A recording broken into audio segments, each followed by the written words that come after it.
आप सभी को मंगल कामनाएं।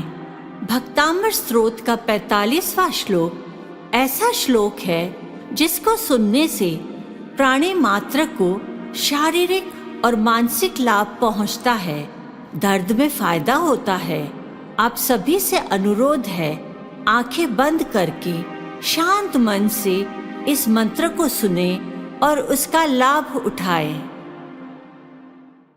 उद्भूत भीषण जलोदर भार भूग्ना शोचं दशामुपगताश्चय जीविताशा त्वत्पादपङ्कजरजोऽमृततीर्थदेहा मर्त्या भवन्ति मकरध्वजतुल्यरूपा।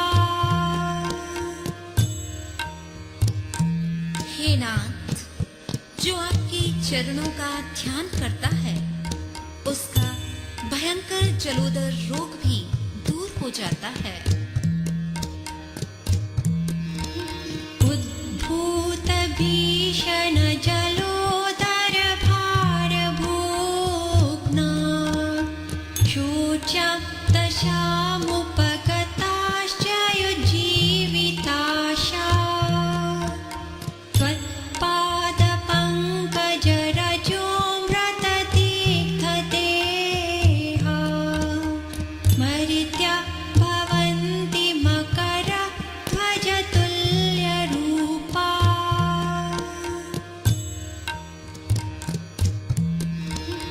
उद्भूत भीषण जलोदर भार भूग्ना शोचं दशामुपगताश्चय जीविताशा त्वत्पादपङ्कजरजोऽमृततीर्थदेहा मर्त्या भवन्ति मकरध्वजतुल्यरूपा।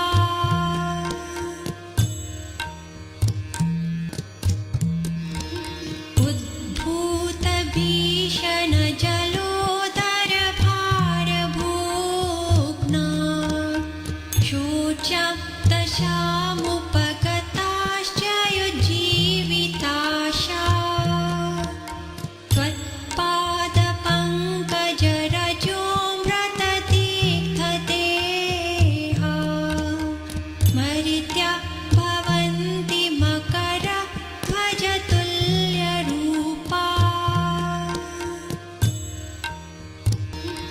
उद्भूत भीषण जलोदर भार भूग्ना शोचं दशामुपगताश्चय जीविताशा त्वत्पादपङ्कजरजोऽमृततीर्थदेहा मर्त्या भवन्ति मकरध्वजतुल्यरूपा। उद्भूत भीषण जलोदर भार भूग्ना शोचं दशामुपगताश्चय जीविताशा त्वत्पादपङ्कजरजोऽमृततीर्थदेहा मर्त्या भवन्ति मकरध्वजतुल्यरूपा। उद्भूत भीषण जलोदर भार भूग्ना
शोचन्तशामुपगताश्च युज्जीविताशा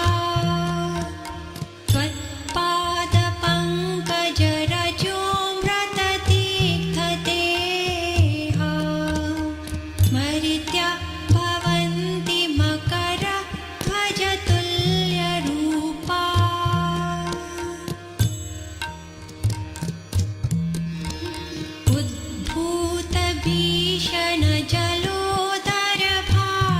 उद्भूतभीषणजलोदरभारभूग्ना शोचन्तशामुपगताश्च युज्जीविताशा त्वत्पादपङ्कजरजोऽमृततीर्थदेहा मर्त्या भवन्ति मकरध्वजतुल्यरूपा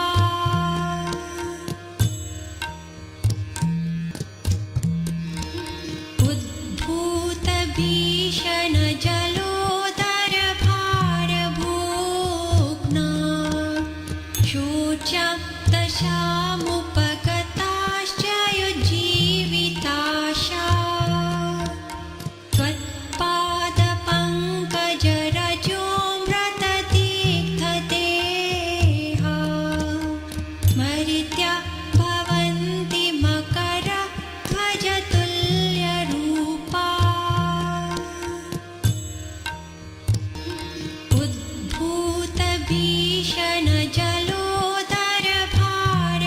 उद्भूतभीषणजलोदरभारभूग्ना शोचन्तशामुपगताश्च युज्जीविताशा त्वत्पादपङ्कजरजोऽमृततीर्थदेहा मर्त्या भवन्ति मकरध्वजतुल्यरूपा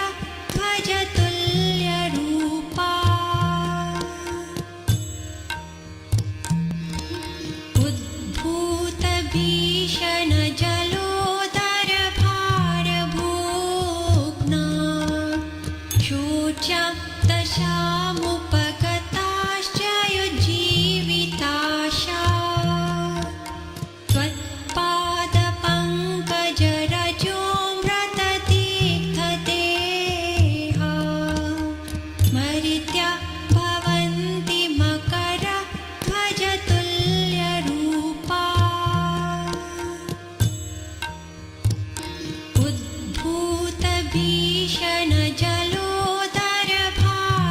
उद्भूतभीषणजलोदरभारभूग्ना शोचन्तशामुपगताश्च युज्जीविताशा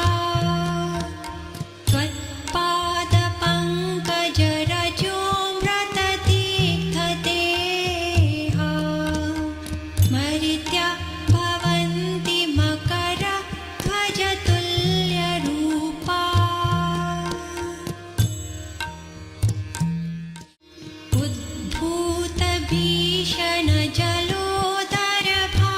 उद्भूतभीषणजलोदरभारभूग्ना शोचन्तशामुपगताश्च युज्जीविताशा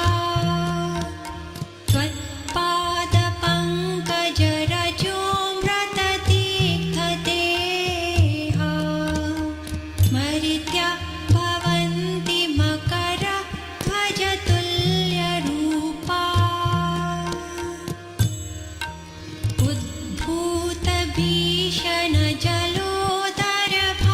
उद्भूतभीषणजलोदरभारभूग्ना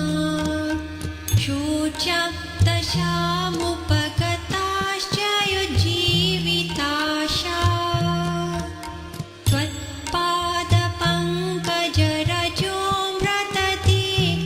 त्वत्पादपङ्कजरजोऽमृततीर्थदेहा मर्त्या भवन्ति मकरध्वजतुल्यरूपा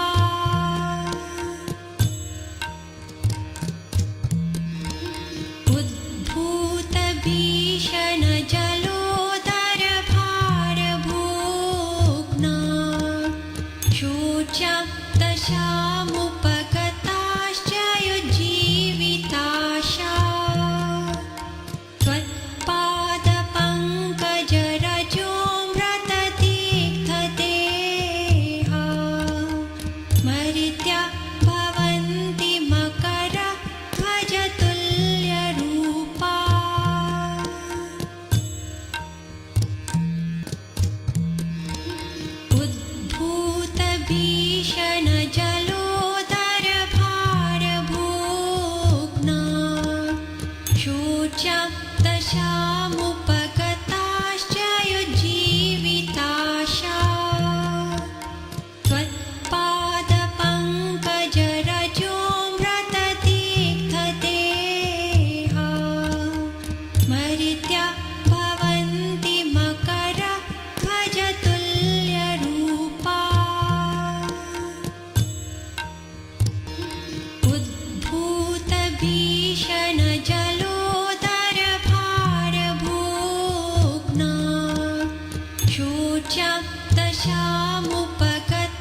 शुचां दशामुपगताश्च युज्जीविताशा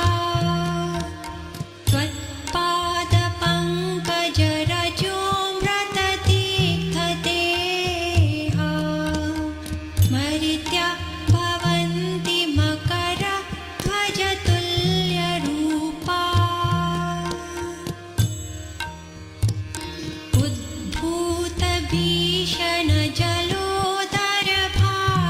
उद्भूतभीषणजलोदरभारभूग्ना शुचां दशामुपगताश्च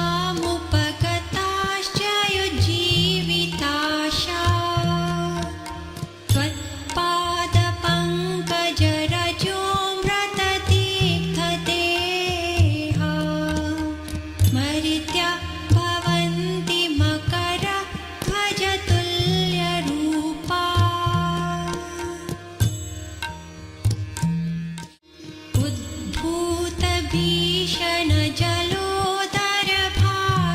उद्भूतभीषणजलोदरभारभूग्ना शुचां दशामुपगताश्च युज्जीविताशा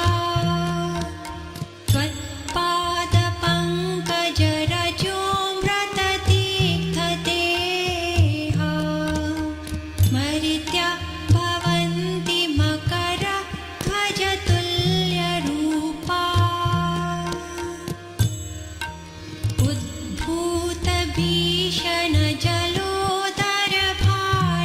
उद्भूतभीषणजलोदरभारभूग्ना शुचां दशामुपगताश्च युज्जीविताशा त्वत्पादपङ्कजरजोऽमृततीर्थदेहा मर्त्या भवन्ति मकरध्वजतुल्यरूपा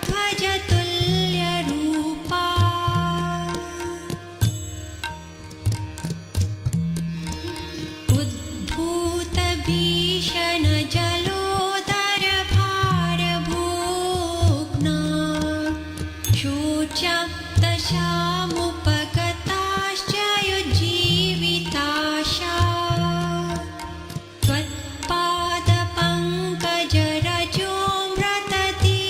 त्वत्पादपङ्कजरजोऽमृततीर्थदेहा मर्त्या भवन्ति मकरध्वजतुल्यरूपा उद्भूतभीषणजलोदरभारभूग्ना शुचां दशामुपगताश्च युज्जीविताशा त्वत्पादपङ्कजरजोऽमृततीर्थदेहा मर्त्या भवन्ति मकरध्वजतुल्यरूपा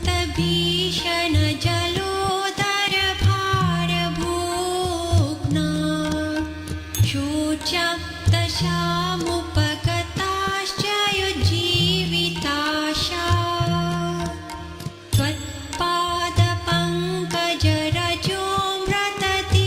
त्वत्पादपङ्कजरजोऽमृततीर्थदेहा मर्त्या भवन्ति मकरध्वजतुल्यरूपा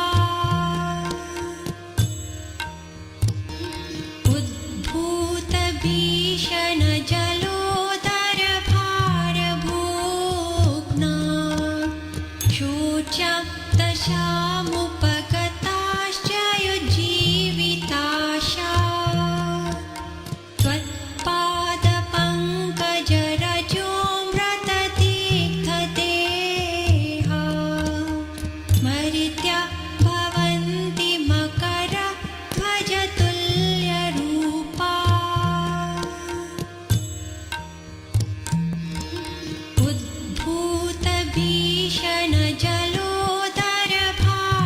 उद्भूतभीषणजलोदरभारभूग्ना शुचां दशामुपगताश्च युज्जीविताशा त्वत्पादपङ्कजरजोऽमृततीर्थदेहा मर्त्या भवन्ति मकरध्वजतुल्यरूपा भवन्ति मकरध्वजतुल्यरूपा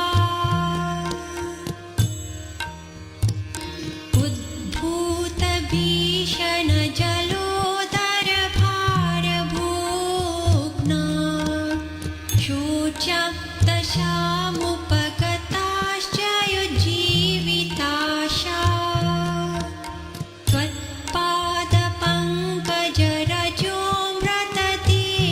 त्वत्पादपङ्कजरजोऽमृततीर्थदेहा मर्त्या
शोचं दशामुपगताश्च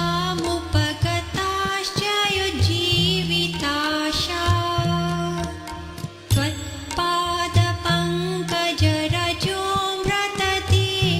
त्वत्पादपङ्कजरजोऽमृततीर्थदेहा मर्त्या भवन्ति मकरध्वजतुल्यरूपा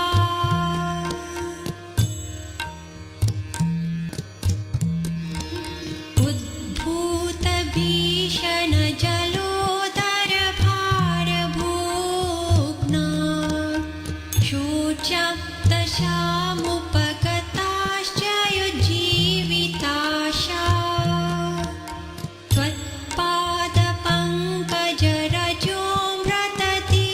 त्वत्पादपङ्कजरजोऽमृततीर्थदेहा मर्त्या भवन्ति मकरध्वजतुल्यरूपा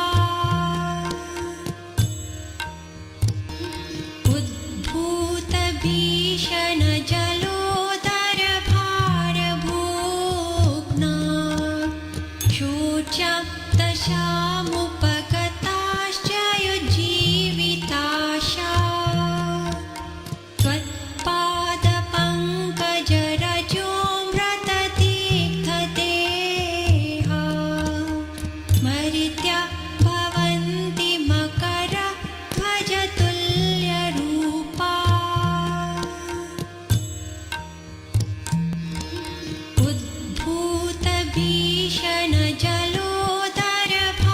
उद्भूतभीषणजलोदरभारभूग्ना शोचं दशामुपगताश्च युज्जीविताशा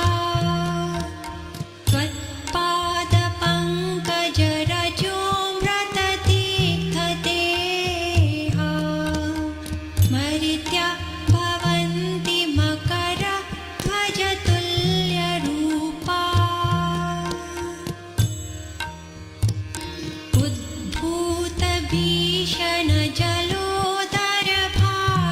उद्भूतभीषणजलोदरभारभूग्ना शोचं दशामुपगताश्च